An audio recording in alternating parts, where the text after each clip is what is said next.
Let's go check out the kitchen. This is not your ordinary food video on YouTube. We stuff our faces, but there's more to it. In this episode, we look at how food has been appropriated by one people to erase another. It's just a matter of fact that it's a fake context. Yeah. Everything about this is fake. Is fake. Our journey starts in Brooklyn, New York. I recruited comedian and knafeh snob Shatha Yas to explore how Israeli restaurants around the world serve Palestinian food as their own. There's a proliferation of Israeli restaurants. There is. And just glancing at their menus, they seem to have a specific type of food. They do. It sounds very familiar. Yeah? Yeah, it does. Does it happen to be the food you grew up with? Israeli food in a little bit modern way. Beyond falafel. We're calling it the best new restaurant in Brooklyn. There's a lot of things that you can do as an Israeli in New York City. Okay, here we are. Oh, there's a menu. Okay. Yeah. Let's see. The first thing that jumps at me is the Israeli breakfast. Yes. Lebanese. My favorite thing. Israeli salad. Israeli salad. Which I is assume that's like diced tomatoes chopped up finely. Yeah. Yeah. Salad al-Palestinian. Exactly. Yeah. Exactly. Which actually, ironically, Jewish Israelis call it Arab salad in Israel. In Israel, that's so funny. Yeah. I think I heard they might have knafeh. No way. Yeah. How do you feel about that? I don't like it one bit. Yeah, I do not know how to make knafeh, but I know how to judge it. Yeah. Knafeh is from Nablus, okay? Yes. And that is it. Well, I think we should try the food. But Yeah. as a Palestinian, or as Palestinians, I can't bring ourselves to pay for it. No. So we're recruiting an anti-Zionist Jewish friend. That's my job. I'm happy to do it. How do you feel about Israeli restaurants, the proliferation of them in the city? I mean, it is really strange because like a lot of the food that they offer is offered at like a lot of other places just under kind of like the label of Israeli cuisine, when you can really track like a lot of it to different countries, to Palestinian cuisine, to other things. You could also track a lot of it to like other Jewish food from like different places in the world, and to kind of like limit it to Israeli cuisine just feels again like it's part of that like nationalist project that kind of like erases a rich history behind a lot of this food. So you said there's a sense of appropriation on multiple levels. Yes, exactly.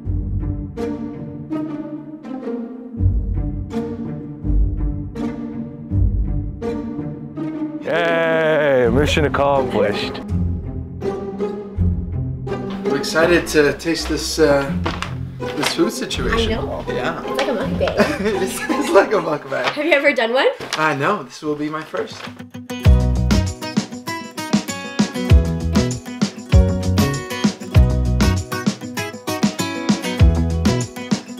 Okay, let me see what we have. Yeah. What Falafel. looks like falafel. Yes. Oh my goodness. Hummus. Hummus. They're unrelenting as Israeli apartheid. I'm struggling to open these. Wait, so we have the salad here, Lebanese, and a bit of za'atar and olive oil. Za'atar and olive oil. And this abomination is knafeh. Holy shit. This looks like a fucked up lasagna. Okay. This is the most burnt falafel I've ever seen.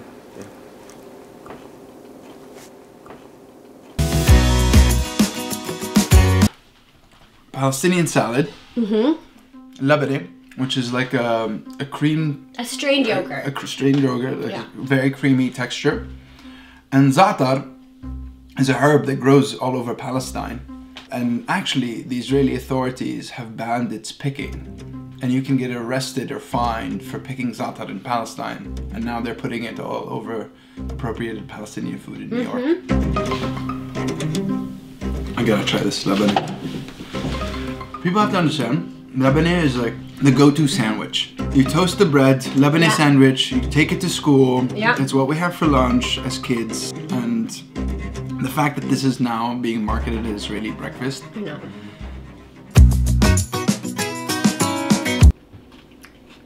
I mean, you can't. You have to really try hard to screw up a salad. Out of all the salads that we have in Palestine, this is the laziest, simplest one. Yeah. And the history of this was that early settlers and kibbutzes took it from Palestinian farmers, and so it was an early part of the Zionist project. Yeah.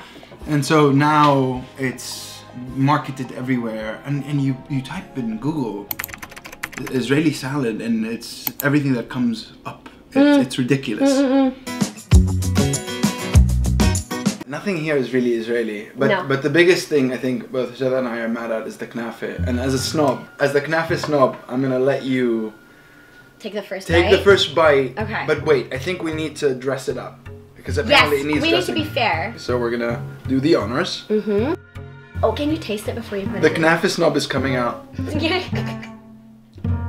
Yeah, it's like a creamy, sugary. Okay, just put it on this I'll tiny put it on side. the side. Yeah. Pistachios are good. Yeah, I like pistachios. Yeah. Okay. Here we go.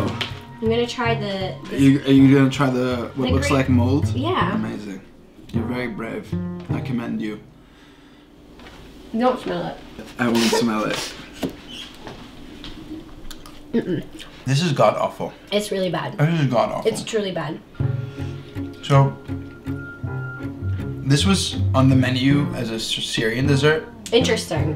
which a big part of the argument around food appropriation, cultural appropriation, is that there are a lot of Arab Jews who came to Israel and they brought their food with them. Right. And the argument is, well, it's cultural diffusion. Yani you bring it together, you come up with this national cuisine. But the big part of Israel is that it's driven by a process of erasure of our people. Right. And a big part of that is the cuisine and the consumption of our cuisine. Knafeh and the way knafeh has become very popular around the world actually comes from Nablus. Nablus, baby. You're from?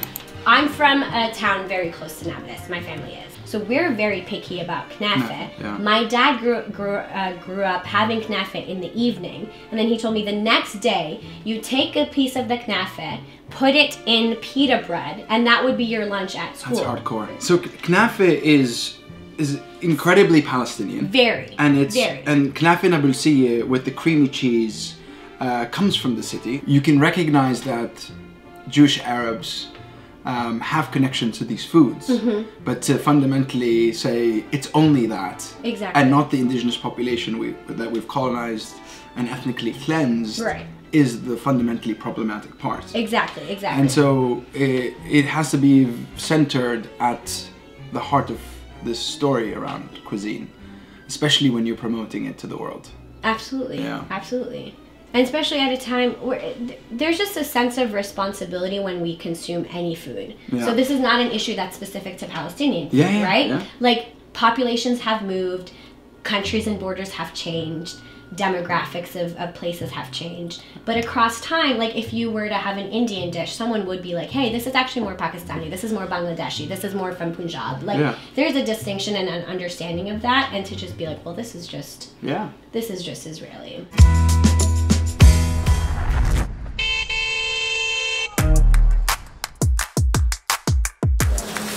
Whoever needs to go to the hot station should go do their thing. This is a feast. Yalla, you gotta eat it while Man, it's you're hot. spoiling us. So we're moving away from the appropriated food that we had this afternoon, and we're gonna have actual real Palestinian food made by a Palestinian chef. Tanoreen is a family-run Palestinian restaurant that opened in Brooklyn in 1998 and is a favorite in New York. And this is a mezze. This is for a those mezze. who don't know, which is eating a bit of different types of things. Small plates. Small plates. Yeah. And it's a big part of our Huge part of our cuisine in terms of sharing and hospitality and the things that I think we're known for and do best. For the most part, our food is very much connected to the land and to our story, and it intertwines itself in every aspect of life. All right, let me see. Oh, thank you. This fried / sauteed fish is one of my favorite dishes. Okay, I'm not talking to Palestinian Arabic salad. The sense of giving and hospitality and passion and love with which you welcome people to eat at your table. We say cooking with knafeh, right? So that's like you cook with all of that in your background, so that when the output comes out, it's like this. You feel like it was made with love. Like your soul is in the plate. Exactly. Yeah. Easy to imitate, difficult to replicate, or something like that. Yeah. Okay, knafeh snob, what are the thoughts? Listen, I'm loving the color, the uniformity of the burn. I'm very excited. I just want to note to the camera, the entire kitchen is watching in anticipation. It's amazing. I love it. I love it. Oh my goodness. Wow. Wow. Knafeh is cheesecake Arabi. That's what my uncle says. That's the best way to explain it to white people.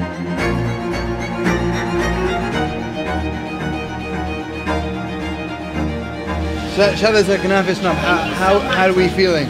Oh, I'm feeling great. Are you kidding me? The thing is, when I explain knafeh to people who've never had it, they're like, they don't think it logically would taste good. Yeah. And then they have it, and they're like, this is the best thing I've ever had. They're always surprised. Exactly. Stuff up in the knafeh. To have Palestinian food and knafeh cooked with knafeh is exactly what we needed after a day of learning about how Israel and Israeli chefs appropriate and bastardize our food. On the next episode, we go to Amman and Nablus on a journey to discover the origins of knafeh and how its appropriation ties to oppression and erasure in Palestine. It's a thing of beauty. Stay tuned and subscribe to Uncivilized Media for more.